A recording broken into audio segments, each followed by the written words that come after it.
በዚህ መልኩ በየዕለቱ በየዓመቱ በየጊዜው ነፍሱን የተሳሰበ ነፍሱን የገመገመ ሰው የቂያም ቀን የከባዱ ቀን ግምገማ ይቀልለታል። ዱንያ ላይ ሲኖር ነፍሱን ልቅ አድርጎ የተወሰው እንደፈለገ የሆነ ሰው ምንም አይነት ራስን የመተሳሰብ ራስን የመገምገም ራስን የመመርመር ሥራ የማይሰራ ሰው የቂያም ቀን ምርመራው ይከብድበታል። የዱንያን ኪሳራ ከመንፈራው በላይ የአኼራን ኪሳራ የአኼራን ውድቀት ልንፈራ ይገባናል። የዱንያን ኦዲት ከምንፈራው በላይ የአኼራን ኦዲት ልንፈራ ይገባናል። የዱንያን የሰዎችን ግብር ከምንፈራው በላይ የአኼራን ግብር ልንፈራ ይገባናል። አይን ሰጥቼህ ነበር፣ ጆሮ ሰጥቼህ ነበር፣ ምላስ ሰጥቼህ ነበር፣ እጅ እግር ሰጥቼህ ነበር፣ ምን ሰራህበት? ለምን አዋልከው? ተብሎ አላህ ዘንድ ተባረከ ወተዓላ መጠየቃል። ስለዚህ ዱንያ ላይ ያለ ሰው ራሱን ከገመገመ ከፈተሸ አኼራ የሄዱ ሰዎች ማያገኙትን እድል አላህ ሰጥቶታል። ያበላሹትን ማስተካከል የሚቻልበት እድል፣ የተውበት እድል፣ ራስን የማረም እድል፣ የበደሉትን ሰው ይቅርታ መጠየቅ የሚቻልበት እድል። ከግምገማ በኋላ ራስን ከፈተሹ በኋላ ማስተካከል ከሌለ ቆም ብሎ ማሰቡ ራስን መውቀሱ ብቻ አይደለም ጥቅሙ። መለስ ብሎ ያበላሹትን ማስተካከል ያጎደሉትን መምላት ያስፈልጋል። ከሞትከ በኋላ ማን ነው ሰደቃ የሚሰጥልህ? ማን ነው ዱዓ የሚያደርግልህ? ማን ነው እስትግፋር የሚያደርግልህ? ማን አለህ? ማንም የለህም፣ ብቸኛ ነህ። ዱንያ ላይ ሲኖር ሰው ሲያገኝህ ፈገግ ብሎ ሰላም ሲልህ እንዴት ነህ ሲልህ ብዙ ሰው ያለህ ሊመስልህ ይችላል እንጂ የሞትከ ቀን ብቸኛ ነህ። ምንም ያክል ሰው ቢወደህ ሞተ ስትቀበር እኔ ከሱ ጋር እቀበራለሁ የሚል አታገኝ። ቀብረው የመጡ ሰዎች ቦታው ላይ ቢያለቅሱ ጭንቅላታቸውን ቢይዙ አንተን ቀብረው ተመልሰው ምግብ መጎራረስ ይጀምራሉ፣ መሳሳቅ ይጀምራል።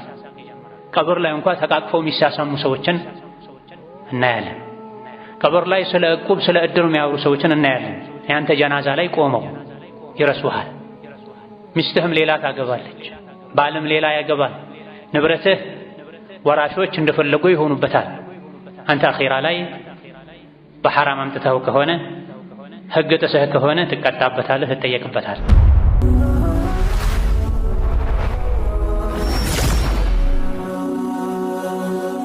ሰብስክራይብ በማድረግ ቤተሰብ ይሁኑ።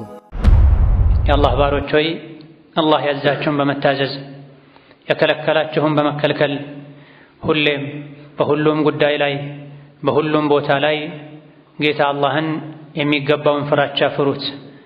ለአኼራችሁ ስንቅ ያዙ። ከስንቆች ሁሉ በላጭ ስንቅ አላህን መፍራት ነው። የአላህ ባሮች ሆይ አላህን መፍራት ማለት ነፍስያን መተሳሰብ ነው፣ ራስን መቆጣጠር ነው። ሁሌም አላህ ያየኛል፣ አላህ ይከታተለኛል፣ ከሰዎች የምደብቀው ከአላህ ሊደበቅ አይችልም እያለን አላህ ተባረከ ወተዓላ ከኛ ቅርብ መሆኑን በማወቅ አላህ የሚወደውን ሁሉ መስራት፣ የሚጠላውን ሁሉ መተው አላህን መፍራት የሚባለው ይሄ ነው። እዚች ምድር ላይ የመጣ ነው የአኼራ ሥራ ለመስራት ነው። የአኼራ ንግድ ለመነገድ ነው። የዱንያ ሥራ የሚሠራ ሰው በየጊዜው ራሱን ይገመግማል። ትርፍና ኪሳራውን ለማወቅ ጥረት ያደርጋል። ባለሙያ ቀጥሮ ሥራውን ይገመግማል። የቱ ጋር ነው ያተረፍኩት? ምኑ ጋር ነው የከሰርኩት? የከሰርኩትስ ሊስተካከል የሚችል ነው ወይ? የኪሳራ መጠኑ ምን ያክል ነው የሚለውን የቢሮ ሰራተኞቹን ባለሙያን ጨምሮ ሥራውን ይገመግማል። ውጤታማ ጥሩ የሚባል የሥራ ሰው ለዱንያ ሥራ ይህ የሚያስፈልግ ከሆነ ከዚህ በላቀ መልኩ የአኼራ ሥራ ላይ ምርመራ ያስፈልጋል፣ ግምገማ ያስፈልጋል። በየቀኑ ወደ መኝታ እንደገባን የዛሬ ውሎዬ ምን ይመስል ነበረ? ምን አጎደልኩ? በየሳምንቱ ቢያንስ ጁሙዓ ቀን እረፍት ያለበት ቀን ላይ ያለፈው ሳምንት እንዴት አለፈ? በየወሩ በየዓመቱ ነፍስያችንን ስራችንን ዞር ብለን መፈተሽ መገምገም ይጠበቅብናል። በዚህ መልኩ በየዕለቱ በየዓመቱ በየጊዜው ነፍሱን የተሳሰበ ነፍሱን የገመገመ ሰው የቂያም ቀን የከባዱ ቀን ግምገማ ይቀልለታል። ዱንያ ላይ ሲኖር ነፍሱን ልቅ አድርጎ የተወሰው እንደፈለገ የሆነ ሰው ምንም አይነት ራስን የመተሳሰብ ራስን የመገምገም ራስን የመመርመር ሥራ የማይሰራ ሰው የቅያም ቀን ምርመራው ይከብድበታል። ስለዚህ አላህ በተከበረው ቃሉ ወልተንዙር ነፍሱን ማ ቀደመት ሊገድ ወተቁላህ ብሎናል። ያንዳንዷ ነፍስ ለነገ ለአኼራ ከሞት በኋላ ላለው ህይወት ምን እንዳሳለፈች ምን ሰርታ እንዳላከች ወደ አኼራ ትመልከት ብሎናል። አላህን ፍሩ ብሎናል። የዱንያን ኪሳራ ከምንፈራው በላይ የአኼራን ኪሳራ የአኼራን ውድቀት ልንፈራ ይገባናል። የዱንያን ኦዲት ከምንፈራው በላይ የአኼራን ኦዲት ልንፈራ ይገባናል። የዱንያን የሰዎችን ግብር ከምንፈራው በላይ የአኼራን ግብር ልንፈራ ይገባናል። አይን ሰጥቼህ ነበር፣ ጆሮ ሰጥቼህ ነበር፣ ምላስ ሰጥቼህ ነበር፣ እጅ እግር ሰጥቼህ ነበር፣ ምን ሰራህበት? ለምን አዋልከው? ተብሎ አላህ ዘንድ ተባረከ ወተዓላ መጠየቃል። በየጊዜው አንድ ቀን፣ አንድ ሳምንት፣ አንድ ወር፣ አንድ ዓመት እያለፉ ከዱንያ እያራቁ ወደ አኼራ እያቀረቡን ነው። ሰዓታት፣ ቀናት፣ ዓመታት እነሆ አሁን ላይ 1447ኛው ዓመትን ይዘናል። ያንዳንዷ ምታልፍ ሰከንድ፣ ደቂቃ፣ ሰዓት ከኛ እድሜ ነው የምትቀነሰው የምትቆረሰው። እኛ እየተቆራረሰን ነው። ፊት ለፊታችን መሶብ ላይ ሱፍራ ላይ የቀረበ እንጀራ ዳቦ ተቆርሶ እንደሚያልቀው እኛም ቀናትና ሰዓታት እድሜያችንን የቆረሱ ይጨርሱናል። ከዱንያ ወጥተን ወደ አኼራ እንሄዳለን። ከምድር ላይ ጠፍተን ምድር ስር እንገባለን። ያኔ የሚጠቅመን የሰራነው ኸይር ስራ ነው። ኸይር ስራ ከሌለ ጭንቅና መከራውን ለብቻው ነው የሰው ልጅ የሚጋፈጠው። ያ እንዳይሆን በየቀኑ በየወሩ በየዓመቱ በየጊዜው ራስን መፈተሽ ያስፈልጋል። ወደፊት መሮጥ ብቻ ሳይሆን ወደ ኋላ የመጣንበትን መንገድ ዞረን ማየት ይጠበቅብናል። አላህ ተባረከ ወተዓላ ያዘዘኝን ዋጅቡን ግዴታውን በአግባቡ ተወጥቻለሁ ወይስ ያጎደልኩት አለ? አላህ የከለከለኝን ሁሉንም ተከልክያለሁ ወይስ ቀልቤ ደርቆ ኢማኔ ደክሞ ክልክል መሆኑን ሐራም መሆኑን ወንጀል መሆኑን እያወቅኩ የሰራሁት ብዙ ጥፋት አለ ልንል ይገባናል። ወንጀልን መዳፈር ካለ ዋጅብን ማጉደል ካለ ወዲያውኑ መለስ ብሎ ራስን ማረም አላህን ይቅርታ መጠየቅ ይቻላል። ጊዜ ጸጋ ነው። ያበላሹትን ማስተካከል የሚቻልበት ያጎደሉትን ማሙላት የሚቻልበት ጸጋ ነው። የሞቱ ሰዎች አኼራ ላይ ምን ትፈልጋላችሁ ቢባሉ ወደ ዱንያ ሄደን አንድ ቀን ሶላት መስገድ እንፈልጋለን። ወንጀል ሰርተን ነበረ፣ እዚህ ተውበት አይቻልም ቅጣት ብቻ ነው ያለው ተብለናል። ዱንያ ከመለሳችሁን እድሉን ካገኘን ተወብተን ተስተካክለን ጸጥተን መምጣት እንፈልጋለን ነው የሚሉት። የሞቱ ሰዎች የሚመኙት ጸጋ እኛ እጅ ላይ አለ። በዋዛ እንደ ቀላል ያቃጠል ነው ቢሆንም በማላያኒ በማይረባ ነገር። ስለዚህ ዱንያ ላይ ያለ ሰው ራሱን ከገመገመ ከፈተሸ አኼራ የሄዱ ሰዎች ማያገኙትን እድል አላህ ሰጥቶታል። ያበላሹትን ማስተካከል የሚቻልበት እድል፣ የተውበት እድል፣ ራስን የማረም እድል፣ የበደሉትን ሰው ይቅርታ መጠየቅ የሚቻልበት እድል። ከግምገማ በኋላ ራስን ከፈተሹ በኋላ ማስተካከል ከሌለ ቆም ብሎ ማሰቡ ራስን መውቀሱ ብቻ አይደለም ጥቅሙ። መለስ ብሎ ያበላሹትን ማስተካከል ያጎደሉትን መሙላት ያስፈልጋል። ሶላቴን አላህ ባዘዘኝ መልኩ ሰግጃለሁ ወይ? ጾሜን አላህ ባዘዘኝ መልኩ አሟልቼ ጾሜያለሁኝ ወይስ ብዙ የረሳኋቸው ቸላቢ የተውኳቸው የተደራረቡ ቀዷዎች አሉብኝ? አላህ ዋጅብ ያደረገውን ዘካ በአግባቡ አውጥቻለሁ ወይ? ሂሳብ ስሰራ አላህ ተባረከ ወተዓላ እንደሚያየኝ አድርጌ ነው ወይ የሰራሁት? ዘካውን የሰጠሁት ለሚገባቸው ሰዎች ነው ወይ? ኢኽላስ ነበረኝ ወይ? ማድረጉ ብቻ አይደለም የሚታይ አደራረጉም ዋናው ትልቁ እሱን የቤተሰብን የዘመድን የትዳር አጋርን የወለዷቸው ልጆችን የወለዱ ወላጆችን የጎረቤትን ሐቅ በአግባቡ ተወጥቻለሁ ወይስ ያጎደልኩት አለ ልንል ይገባን። መች ከዱንያ እንደምንወጣ አናቅምና ያጎደልነው ካለ ፈጥነን መሙላት አላህን ይቅርታ መጠየቅ ተገቢን። ነገ ከሞተም በኋላ እኛ ያጎደልነውን ሶላት አስተካክሎ የሚሰግድልን ማንም የለም። ቢሰግድም አይቆጠርም። ላ ዩሰሊ አሐዱን ዐን አሐዲን ተብሏል። ማንም ለማንም አይሰግድም። የመስገድ እድልን ሳታጣ በፊት ሶላትን አስተካክለህ ልሰግድ ይገባል። ያ አብደላህ ከሞትክ በኋላ ማንም ሊሰግድልህ አይችልም። ምናልባት ጥሩ ልጆች ካሉ ወዳጆች ካሉ ሶላት በሰገዱ ቁጥር ሊያስታውሱህ ዱዓ ሊያደርጉልህ ይችሉ ይሆናል። እሱም ያለንበት ዘመን ሰው የራሱን እንኳን ነፍስ የሚረሳበት ዘመን ነው። አይደለም ሌላውን አስታውሶ ለሌላው ሊጨነቅ ይቀርና አስተካክለህ ዛሬ ያልከፈልከውን ዕዳ ከሞትክ በኋላ ማን ነው አስታውሶ የሚከፍልልህ? ከውርስ ንብረቱ ቀንሶ የሚሰጥልህ? አበላሽተህ ያደረግከውን ሐጅ ወይም ወጅቦብህ ሳለ የተውከውን ሐጅ ማን ነው አስታውሶ ብዙ ብር አውጥቶ ሐጅ የሚያደርግልህ? ቢያደርግልህ ይቆጠራል ወይ? ከበርካታ ሊቃውንት እንደተነገረው ሐጅ ማድረግ የቻለ ሳያደርግ የኖረ ሰው ቢደረግለትም አይጠቅመው። ዘካ ማውጣት የቻለ ወጅቦበት ያወቀ ገንዘቡ ያለው ስግብግብነት፣ ራስ ወዳድነት፣ ግዴለሽነት እንዳያወጣ አድርጎት የቆየ ሰው ከሞተ በኋላ ያለፉ ዓመታትን በሙሉ አጠራቅሞ እንኳን ቢያወጡለት አይጠቅመውም። ስለዚህ ከማንም በላይ ለነፍሳችን ልንጨነቅ ይገባናል። ነገ እኔ ከሞትኩ በኋላ እኔ ያበላሸሁትን የሚያስተካክል የለም፣ ቢያስተካክልም እኔ ያበላሸሁትን እነሱ ቢያስተካክሉት አይሆንም። ኩሉ ነፍስን ቢማ ከሰበት ረሂና ወአን ለይሰ ሊልኢንሳኒ ኢላ ማ ሰዓ። ነፍስ ሁሉ በስራዋ ራሷ ትያዛለች። የሰው ልጅ የሰራውን እንጂ አላህ ዘንድ አያገኝም። ስለዚህ ከነፍሳችን ጋር መነጋገር ያስፈልጋል። ለነፍሳችን ለአኼራችን ጊዜ መስጠት ያስፈልጋል። ሁሌ ለዱንያ መሮጥ ብቻ ሳይሆን ለአኼራ ቆም ብሎ ራስን መገምገም፣ መፈተሽ፣ መታረም ያለበትን ማረም ያስፈልጋል። ከሞትከ በኋላ ማን ነው ሰደቃ የሚሰጥልህ? ማን ነው ዱዓ የሚያደርግልህ? ማን ነው እስትግፋር የሚያደርግልህ? ማን አለህ? ማንም የለህም፣ ብቸኛ ነህ። ዱንያ ላይ ሲኖር ሰው ሲያገኝህ ፈገግ ብሎ ሰላም ሲልህ እንዴት ነህ ሲልህ ብዙ ሰው ያለህ ሊመስልህ ይችላል እንጂ የሞትከ ቀን ብቸኛ ነህ። ምንም ያክል ሰው ቢወደህ ሞተህ ስትቀበር እኔ ከእሱ ጋር እቀበራለሁ የሚል አታገኝ። ቀብረውህ የመጡ ሰዎች ቦታው ላይ ቢያለቅሱ ጭንቅላታቸውን ቢይዙ አንተን ቀብረው ተመልሰው ምግብ መጎራረስ ይጀምራሉ፣ መሳሳቅ ይጀምራሉ። ቀብር ላይ እንኳን ተቃቅፈው የሚሳሳሙ ሰዎችን እናያለን። ቀብር ላይ ስለ ዕቁብ ስለ ዕድር የሚያወሩ ሰዎችን እናያለን። ያንተ ጀናዛ ላይ ቆመው ይረሱሃል።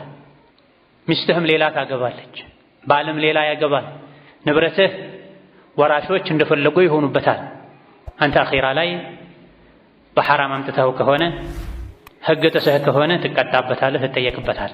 ስለዚህ እኔ ብቸኛ ነኝ ለነፍሴ ነኝ እንጂ ማንም የላትም ልንል ዱንያ ላይ ራሳችንን እንደምንጠብቀው ከዛ በላይ ነፍሳችንን ልንጠብቅ ይገባናል። አላህ ዘንድ እንድንጠየቅ የሚያደርገንን ነገር ሁሉ እዚሁ አጥርተን አስተካክለን ልንሄድ ይገባናል። ግዴለሽነት፣ ቸልተኝነት ዛሬ ነገ ማለት ሊያጠቃን አይገባም። ነገ እዚህ ዱንያ ላይ አለን የለንም ማናችንም በእርግጠኝነት አናውቅም። መንገደኞች ነን። መንገደኛ ሁሌ ዝግጁ እንደሚሆነው ለጉዞ የሚያስፈልግን ነገር እንደሚያሟላው እኛም ለአኼራ ጉዞ ቅርብ ነን፣ ጉዞ ላይ ነው ያለነው። ያ አዩሀል ኢንሳኑ ኢነከ ካዲሑን ኢላ ረቢከ ከድሐን ፈሙላቂህ። የሰው ልጅ ሆይ አንተ ወደ ጌታህ የለፋህ የደከምክ ትጓዛለህ። ከእናቱ ማህፀን ከወጣበት ከአባቱ ጀርባ ወደ እናቱ ማህፀን ከተሸጋገረበት ጊዜ ጀምሮ የሰው ልጅ ጉዞ ላይ ነው ያለው። በምን መልኩ ነው ጉዞ የሚጠናቀቀው አናውቅም። በተለይ ከቅያማ መቅረብ ምልክት አንዱ የድንገት ሞት ነው። ስንትና ስንት ጤነኛ ሰው በድንገት ይሞታል። ስንትና ስንት በአንድ በኩል የምርቃት ጓኑን ያዘጋጀ በሌላ በኩል ከፈኑ ከፋብሪካ የወጣ ያለ ሰው አለ፣ እሱ አያውቅም። ነገ ሙሽራ ነኝ ብሎ የሚዘጋጅ ሰው በማግስቱ ጀናዛ ሆኖ ይገኛል። ዱንያ ማለት እቺ ናት። ዛሬ ያስደሰተችህን ያክል ነገ ታስከፋሃለች። ዛሬ ያሳቀህ ነገር ራሱ ነገ ያስለቅስሃል። ዛሬ ያስደሰተህ ነገር ራሱ ነገ ያስከፋሃል። ብዙ መልክ ያላት ናት ዱንያ። ስለዚህ በሷ ልንታለል አይገባም። መንገደኛ መሆናችን አውቀን ጠንቀቅ ልንል ይገባናል። ጉዞ ላይ ሸክም የሚሆን አላህ ፊት ስንቆም የሚያዋርድን ወንጀል ልንሸከም አይገባም። ከዚህ ለመዳን በእያንዳንዱ ነገር አላህ ተባረከ ወተዓላ እኛ ላይ ያስቀመጠውን ግዴታ በአግባቡ ልንወጣ ይገባናል። የአላህን ሐቅ የሰው ልጆችን ሐቅ ልንጠብቅ ልንሞላ ይገባናል። የሰው ልጅ ፈተና ላይ ነው ያለው። ሁሌ እንደተፈተነ ነው። ግዴታውን በአግባቡ ተወጥቷል አልተወጣም። የአላህን ሐቅ ስንጨርስ የሰዎች ሐቅ አለ። ሰዎችም አይነታቸው ብዙ ነው። ከሰው አልፎ የእንስሳት ሐቅ አለ።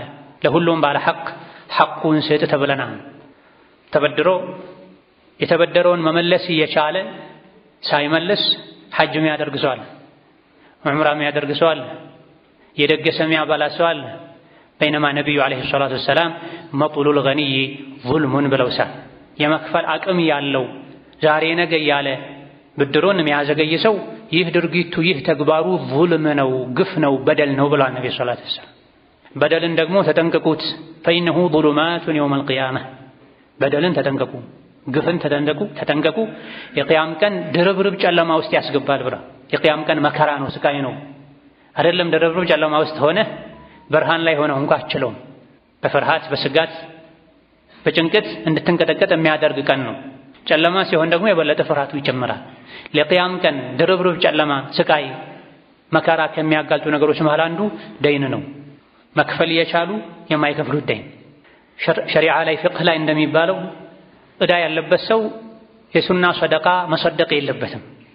የሰው ዕዳ ያለበት ያን ዋጅብ የሆነ ሰውን ዕዳ ሳይከፍል ሱና የሆነ በበጎ ፈቃደኝነት የሚሰጥ ሰደቃ ላይ ተሳትፎ ማድረግ የለበትም።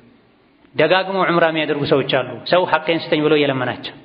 ደጋግሞ ሐጅ የሚያደርጉ ሰዎች አሉ፣ በሄዱበት ሁሉ ሰው የሚጋብዙ ሰዎች አሉ፣ ሰውን እያስራቡ እያስለቀሱ። በዚህ መልኩ በሞት ማን ነው ዕዳ የሚከፍልልኝ ነው? ሁሉን ነገር አላህ ይመራል፣ የሰው ዕዳ ሲቀር ተብሏል። አኺራ ላይ የሰው ሐቅን አላህ አይመርም በቀላሉ። ነቢዩ ዓለይሂ ሰላቱ ወሰላም 2 ብር ዕዳ ያለበት ሰው ላይ ጀናዛው ቀርቦላቸው አልሰግድም ስገዱበት እናንተ ብለው የሄዱበት ጊዜ ነበረ። ሌላ ሰው መጥቶ ያ ረሱላህ እኔ ከፍልለታለሁ ይስገዱበት ብሏቸው እሺ ብለው ሰግደው በማግስቱ ሰውየውን አግኝተውት ከፈልክ ያን ብር? ሰውየው አኺራ ላይ በሱ ተይዞ ነው የሚጠብቀው በ2 ብር ማለት ነው። ያውም ሱሐባ ከመሆኑ ጋር ከነቢይ ጋር ብዙ መልካም አጋጣሚዎችን ያሳለፈ ለዲን የታገለ ከመሆኑ ጋር በ2 ብር አኺራ ላይ ይያዛል። ዱንያ ላይም አልሰግድበትም ብለው ጀናዛው ላይ እሳቸው የመስገድን ክብር 2 ብር ሰጥተውት ነበረ። ግን ሱሐቦች እርስ በርስ የሚረዳዱ ሰዎች ነበሩ። ከፍላለሁ ተብሎ ተሰገደበት። ግን በማግስቱ ክፈልለት እንጂ ቀብሩ ላይ አኺራ ላይ በሱ ጉዳይ ተይዞ ተንጠልጥሎ ነው ያለው ጉዳዩ ብለዋል አለይሂ ሰላቱ ወሰላም። ብዙ እኛ ቀለል አድርገን የምናያቸው አላህ ዘንድ ከባድ የሆኑ ነገሮች አሉ። ልጆችህ በአንተ ኃላፊነት ስር ያሉ ባለቤትህ አላህ ዘንድ ተባረከ ወተዓላ ያስጠይቁሃል። የቤተሰብን ሐቅ በአግባቡ ተወጥተሃል ወይ?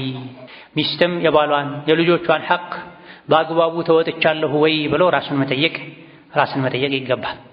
ከሐራም ልጆቼን ቤተሰቦቼን አርቄያለሁ ወይ? አላህ ቁርአን ላይ ያዟል፣ ቁ አንፉሰኩም ወአህሊኩም ናራ፣ ራሳችሁንም ቤተሰቦቻችሁንም ከእሳት አርቁ ብሏል።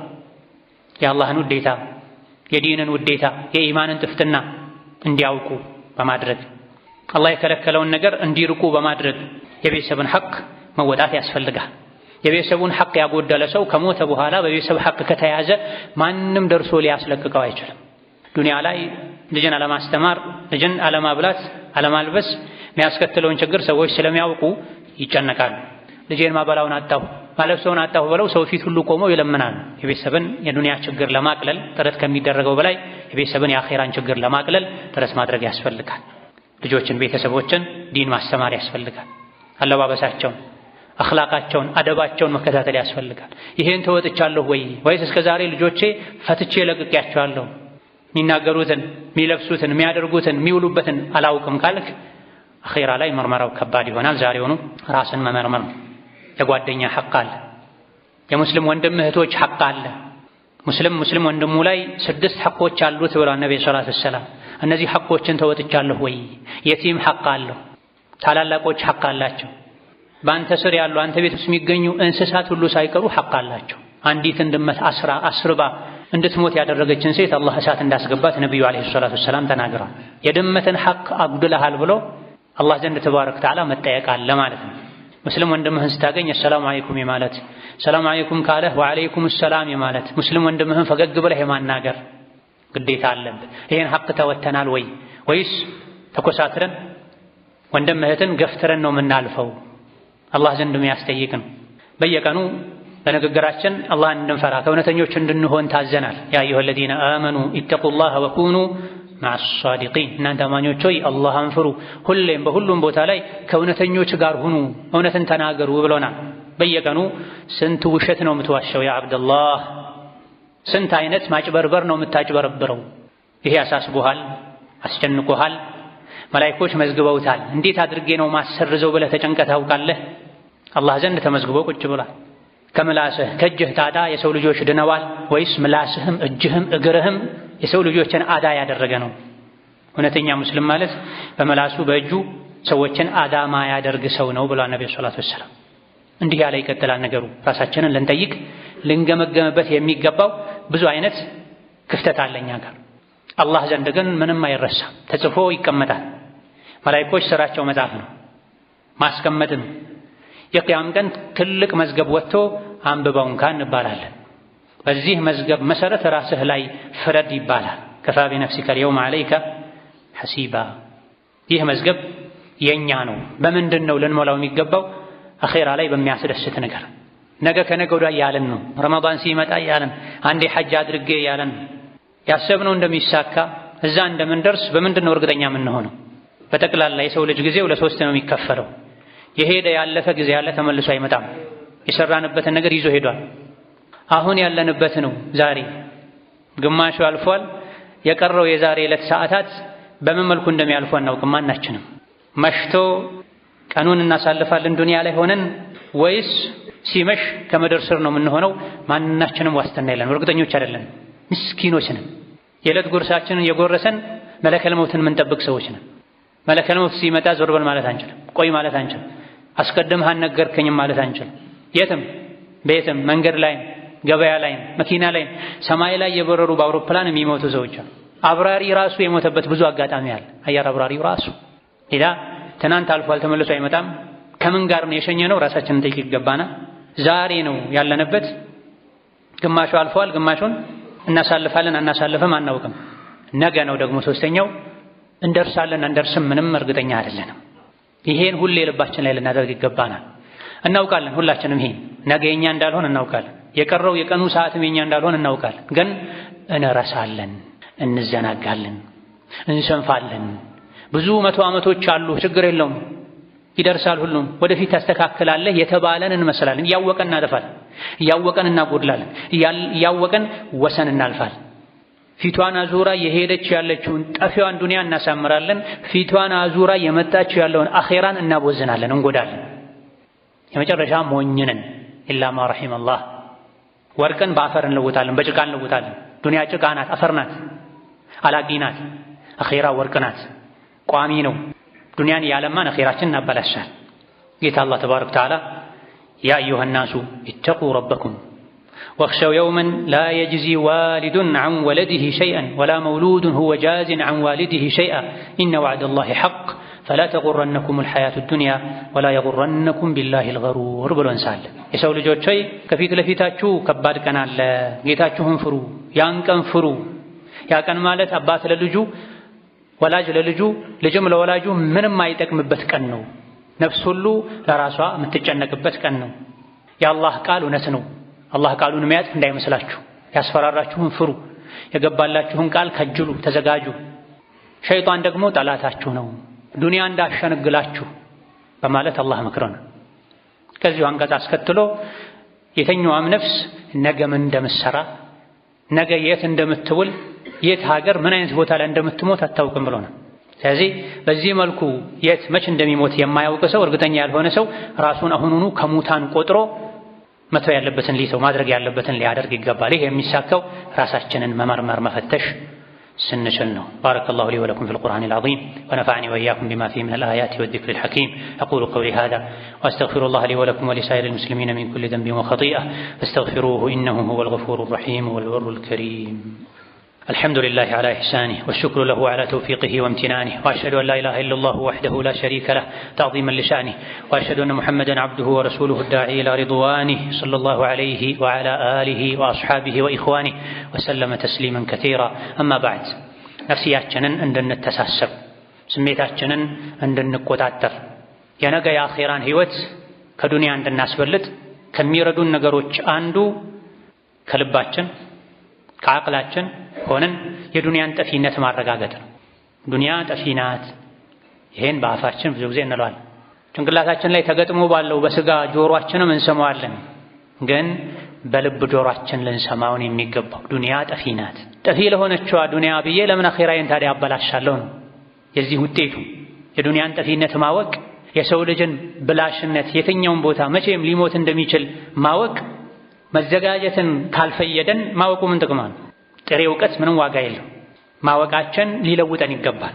ስነ ምግባራችን ላይ፣ ኢባዳችን ላይ፣ ሁኔታችን ላይ፣ ከአላህ ከሰው ልጆች ጋር ያለን ግንኙነት ላይ መልካም ሰዎች ካላደረገን ማወቁ ብቻ ምንም ፋይዳ የለም።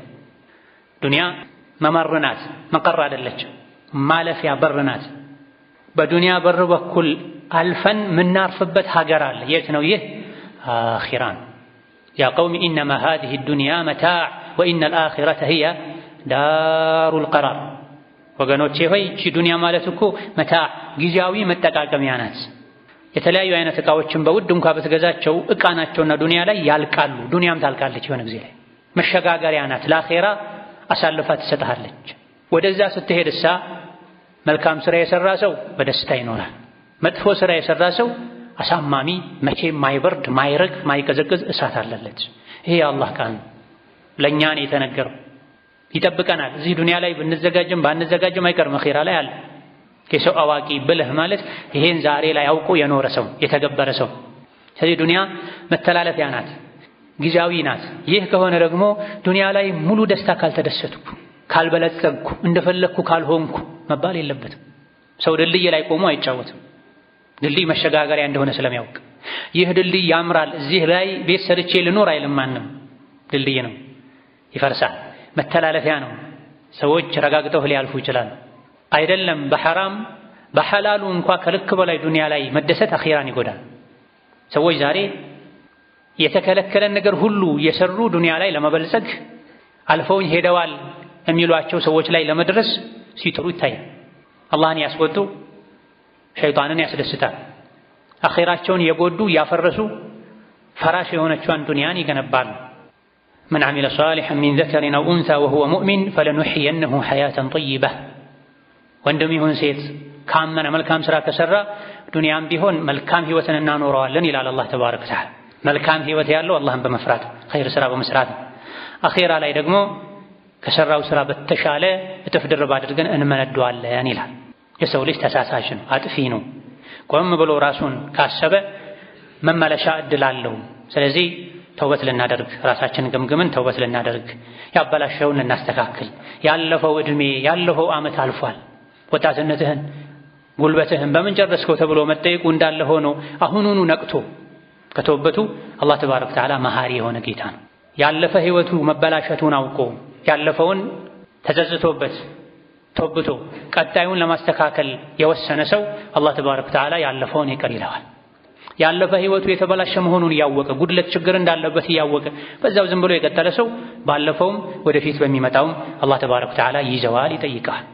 በህይወት እስካለን ድረስ ሁሉንም ማስተካከል እንችላለን። ቆራጥነት ካለ በአላህ ከተመካን ከወሰነን። የሰው ልጅ በሞተበት ሁኔታ ነው አላህ ፊት ተነስቶ የሚቆመው። ጥሩ ሰርቶ ስሜቱን ገርቶ ሷሊህ ደግ ሆኖ የሞተ አላህ ፊት በዛው መልኩ ንጹህ ሆኖ ተነስቶ ይቆማል፣ ወደ ጀነት ያመራል። ተበላሽቶ ቆርሾ ብዙ ነገር አጥፍቶ የሞተ በዛው መልኩ ነው አላህ ፊት ተነስቶ የሚቆመው። ዱንያ ላይ የበደላቸው ሁሉ አላህ ዘንድ ተሰብስበው ይዙታል። በየቀኑ ፀሐይ ሲወጣ እኛ ላይ አላህ ተባረከ ወተዓላ ሐቅ አለው። ሰውነታችን ላይ 360 አካባቢ መገጣጠሚያዎች አሉ፣ አካላት አሉ። እነዚህ ሁሉ ዘካ ይፈልጋሉ፣ ሰደቃ ይፈልጋሉ። አይናችን፣ እጃችን፣ እግራችን፣ ሌላም ሰውነታችን ውስጥ እኛ ማናያቸው አካላት አሉ የሚሰሩ። አንዱ ቢዛባ ያልጋ ቁራኛ ትሆናለህ። ይህ ሰውነታችን ውስጥ ያለ 360 አካባቢ ብልት መገጣጠሚያ አካል በነፃ አይደለም እየሰራ ያለው፣ ያስከፍላል። በምንድን ነው የምንከፍለው? ሶላትን በአግባቡ በመስገድ፣ የተጣላን በማስታረቅ፣ ዘመድን ለመጠየቅ በመራመድ፣ ሐጅ ዑምራ በማድረግ፣ ሰደቃ በመስጠት፣ ዚክር በማድረግ፣ ቁርአን በመቅራት፣ መልካም ስራ በመስራት የ360 የሰውነት አካላትን ዘካ ማውጣት እንችላለን። ካልሆነ ይህ ሁሉ ተደምሮ ነገ አላህ ዘንድ ተባረከ ወተዓላ ያስጠይቀናል። ይህ እንዳይሆን ፈርዱ ሶላቶችን በአግባቡ መስገድ፣ ከፊት ከኋላ ሱና ሶላቶችን ማስከተል፣ የጧትና ማታ ዚክር ማለት፣ በየቀኑ የሆነ ያክል እንኳ ቢሆን ሰደቃ መስጠት፣ ቁርአን መቅራት። ሶላታችንን ስንሰግድ ይሄ የመጨረሻ ሶላት ሊሆን ይችላል ብለን የመሰናበቻ ሶላት እያጣጣምን መስገድ። እንደ አቅማችን ሶላት ለይል፣ ሶላት ዱሃ መስገድና አላህ ከሰጠን የቀነሰንም ቢሆን ትንሽም ቢሆን እንደ አቅማችን ሰደቃ መስጠት። መንገደኛ ነኝ የሚል ስሜት ውስጣችን ላይ እንዲኖር፣ ያተረፍኩ ነው ንግዴ ያተረፈ ነው፣ አልሐምዱሊላህ ትናንትና ዊትርም አላመለጠኝም፣ አዱሃም አላመለጠኝም፣ ሶላተል ጀማዓም ምንም አላመለጠኝም፣ ቀብልያም ባዕድያም ሰግጃለሁ፣ አላህ ከሰጠኝ ከኪሴ ትንሽ መዝዤ ነፍስያዬን አሸንፌ ሰጥቻለሁ ካለን ደስ ይለናል። የሆነ ነገር አላህ ዘንድ እንደሚኖረን ይሰማናል። አሁን ያልናቸው ነገሮች ግን ውስጣችን ላይ ማይኖሩ ከሆነ፣ ወንጀላችን ማያስጨንቀን ከሆነ፣ መልካም ስራችን ማያስደስተን ከሆነ ዱንያ ላይ መኖራችን ጉዳት እንጂ ጥቅም የለውም ማለት ነው። ሌላውና ትልቁ ነፍሳችን ቀጥ ለማድረግ የሚረዳን እኛ ምንረሳው ሞት እኛን አይረሳን። መለከል መውት ቀልድ አያውቅም፣ ጨዋታ አያውቅም። እኛ ልንቀልድ ልንጫወት አይገባም። በምን ብንቀልድ በዲናችን ልንቀልድ አይገባም። በምን ብንጫወት ብንዘናጋ በነፍሳችን በአኺራችን ዝንጎች ልንሆን ሰነፎች ልንሆን አይገባም። የሰራነውን ስራ ሁሉ ነገ አላህ ዘንድ እናገኘዋልና ኸይርን ስራ አብዝተን ልንሰራ፣ ወንጀልን ልንተው ልንጠነቀቅ ይገባናል። ከመልካም ስራዎች አንዱ አላህ ዘንድ በጣም ተወዳጅ ከሆኑ ወንጀልን ከሚያራግፉ አጅርን ከሚያብዙ ጠባይን ከሚያስተካክሉ መልካም ስራዎች አንዱ ጾም ነው። ብዙ አይነት ጾሞች አሉ። ከረመዳን ጾም ቀጥሎ ውድ ከሚባሉ የጾም አይነቶች አንዱ ምን አፍضل الصيام ጾም አሹራ ነው። የአሹራን ቀን መጾም የአንድ ዓመት ወንጀል እንደሚሰርዝ ነብዩ አለይሂ ሰላቱ ወሰላም ተናግረዋል። የዘንድሮ አሹራ የሚሆነው ነገ ቅዳሜ ነው። ከፊቱ አንድ ቀን መጾምም ሱና ነው። ነብዩ አለይሂ ሰላቱ ወሰላም አሹራን ጾመው አንድ ዓመት ላይ 10ኛውን ቀን ጾመው ቀጣይ ዓመትን አላህ ካኖረኝ ከፊቱ 9ኛውን እጾማለሁ ብለዋል። ስለዚህ ዛሬ የጾመ ሰው መልካም አላህ ተባረከ ወተዓላ ይቀበለን። ያልቻለ ሰው ዛሬ ያልጾመ ሰው ማታ ነይቶ አድሮ ነገን ቅዳሜን በመጾም ከዛ በኋላ እሁድን መጨመር ይወደዳል። ያልቻለ ሰው አንዱን ቀን ብቻ ቢጾም ችግር የለውም። ቅዳሜ አይጾምም ለብቻው የሚል የሊቃውንት ውዝግብ አለ። ምክንያት ያለው ጾም ከሆነ ችግር የለውም። ለራስ መጾም፣ ቤተሰብን ማጾም፣ ከመረጃ ሩቅ የሆኑ ሰዎችን ማስታወስ፣ ጾሙን ትክክለኛ ጾም ማድረግ፣ በጾሙበት ዕለት ዚክር ማብዛት፣ ቁርአን መቅራት ኢላ ገይሪ ዛሊክ ተወዳጅ ነው። አሹራ ላይ በነቢዩ አለይሂ ሰላቱ ወሰላም አንደበት የተነገረው ትክክለኛው ዒባዳ ጾም ብቻ ነው። የአሹራ ቀን ላይ ምሽቱ ላይ ከጾም ውጪ ይሄን አድርጉ ተብሎ በትክክለኛ ሐዲስ ከነቢዩ አለይሂ ሰላቱ ወሰላም የተነገረ ነገር የለም። በአንድ በኩል ሱና እየሰራን በሌላ በኩል ቢድዓ ሰርተን የሱናውን አጅር ልናፈርሰው ልናበላሸው አይገባም። ثم صلوا وسلموا على البشير النذير والسراج المنير فقد أمركم بذلك ربكم قائلا إن الله وملائكته يصلون على النبي يا أيها الذين آمنوا صلوا عليه وسلموا تسليما اللهم صل وسلم وبارك على عبدك ورسولك نبينا محمد وعلى آله وأصحابه وأتباعه وسلم تسليما كثيرا اللهم أعز الإسلام والمسلمين وأذل الشرك والمشركين ودمر أعداءك أعداء الدين اللهم اجعل هذا البلد آمنا مطمئنا سخاء رخاء وسائر بلاد المسلمين اللهم آمنا في دورنا وأوطاننا ولا تسلط علينا بذنوبنا من لا يخافك فينا ولا يرحمنا اللهم وحي صفوف المسلمين واجمع كلمتهم على الحق يا قوي يا متين اللهم من أراد بالإسلام والمسلمين شرا فاشغله بنفسه واجعل تدبيره تدميرا عليه يا ذي القوة المتين اللهم ربنا آتنا في الدنيا حسنة وفي الآخرة حسنة وقنا عذاب النار اللهم اغفر لنا ولوالدينا ولمشايخنا ولجميع المسلمين اللهم فرج هم المهمومين ونفس كرب المكروبين واقض الدين عن المدينين واشف مرضنا ومرضانا ومرضى المسلمين وارحم موتانا وموتى المسلمين آمين والحمد لله رب العالمين.